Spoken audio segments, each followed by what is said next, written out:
Hello ನಮಸ್ತೆ. ಇವತ್ತು 11ನೇ ತರಗತಿಯಲ್ಲಿ ವಾಟ್ ಇಸ್ ಜಾವಾಸ್ಕ್ರಿಪ್ಟ್ ಅಂದ್ರೆ ಏನು ಅಂತ ನೋಡೋಣ ಬನ್ನಿ. ಸೊ ಜಾವಾಸ್ಕ್ರಿಪ್ಟ್ ಒಂದು ಪ್ರೋಗ್ರಾಮಿಂಗ್ ಲ್ಯಾಂಗ್ವೇಜ್. ಸೊ ಪರ್ಟಿಕ್ಯುಲರ್ಲಿ ಅದು ವೆಬ್ ಬ್ರೌಸರ್ದು ಲ್ಯಾಂಗ್ವೇಜ್ ಅಂತ ಕರಿತೀವಿ. ಸೊ ಅದರ ಅರ್ಥ ಏನಂದ್ರೆ ನಮ್ದು ವೆಬ್ ಪ್ಲಾಟ್ಫಾರ್ಮಲ್ಲಿ ಇರೋ ಪ್ರೋಗ್ರಾಮಿಂಗ್ ಲ್ಯಾಂಗ್ವೇಜ್ ಅಂತ ಅರ್ಥ. ಸೊ ಜಾವಾಸ್ಕ್ರಿಪ್ಟ್ನ ಬ್ರೆಂಡನ್ ಐಕ್ ಅನ್ನೋರು 95 ಇಸ್ವಿಯಲ್ಲಿ ಕ್ರಿಯೇಟ್ ಮಾಡಿದ್ರು.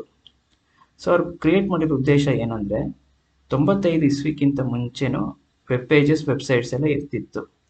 ಸೊ ಅದರಲ್ಲಿ ಇಂಟ್ರಾಕ್ಟಿವಿಟಿ ಎನೌನ್ಸ್ ಮಾಡೋಕ್ಕೆ ಯೂಸರ್ಸ್ ಜೊತೆ ಈ ಜಾವಾಸ್ಕ್ರಿಪ್ಟ್ ಲ್ಯಾಂಗ್ವೇಜ್ನ ಕ್ರಿಯೇಟ್ ಮಾಡಿದ್ರು. ಸೊ ಈ ಲ್ಯಾಂಗ್ವೇಜ್ನ ನಾವು ಇನಿಷಿಯಲಿ ಮೋಕ ಅಂತ ಕರಿತಿದ್ವಿ, ಮತ್ತು ಅದನ್ನು ಲೈವ್ ಸ್ಕ್ರಿಪ್ಟ್ ಅಂತ ರೀನೇಮ್ ಅಂದರೆ ಮರುನಾಮಕರಣ ಮಾಡಿದ್ರು. ಸೊ 95-96 ಇಸ್ವಿ ನಂತರ ಜಾವಾ ಟ್ರೆಂಡು ಜೋರಾಗಿ ನಡೀತಿತ್ತು. ಸೊ ಆ ಟ್ರೆಂಡನ್ನು ಫಾಲೋ ಅಪ್ ಮಾಡೋಕ್ಕೆ ಲೈವ್ ಸ್ಕ್ರಿಪ್ಟ್ ಅಂತ ಹೆಸರನ್ನ ಜಾವಾಸ್ಕ್ರಿಪ್ಟ್ ಅಂತ ರೀನೇಮ್ ಮಾಡಿದ್ರು. ಸೊ ಹಂಗೆ ಜಾವಾಸ್ಕ್ರಿಪ್ಟ್ ಹೆಸರು ಬಂತು.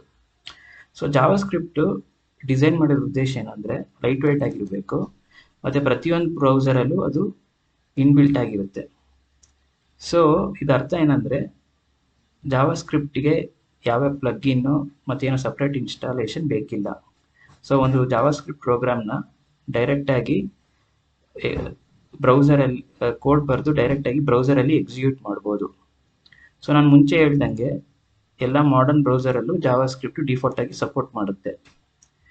96 ಇಸ್ವಿಯಲ್ಲಿ ಸೊ ಜಾವಾಸ್ಕ್ರಿಪ್ಟ್ನ ಎಕ್ಮಾ ಇಂಟರ್ನ್ಯಾಷನಲ್ ಸ್ಟ್ಯಾಂಡರ್ಡೈಸೇಷನ್ ಕಮಿಟಿಗೆ ಸಬ್ಮಿಟ್ ಮಾಡಿದ್ದು. ಇದರ ಅರ್ಥ ಏನಂದರೆ ಪ್ರತಿಯೊಂದು ಪ್ರೋಗ್ರಾಮಿಂಗ್ ಲ್ಯಾಂಗ್ವೇಜ್ಗೂ ಒಂದು ಸ್ಟ್ಯಾಂಡರ್ಡ್ಸ್ ಪ್ರೋಟೋಕಾಲ್ ಅಂತ ಇದ್ದೇ ಮೇಂಟೈನ್ ಮಾಡ್ತಾರೆ.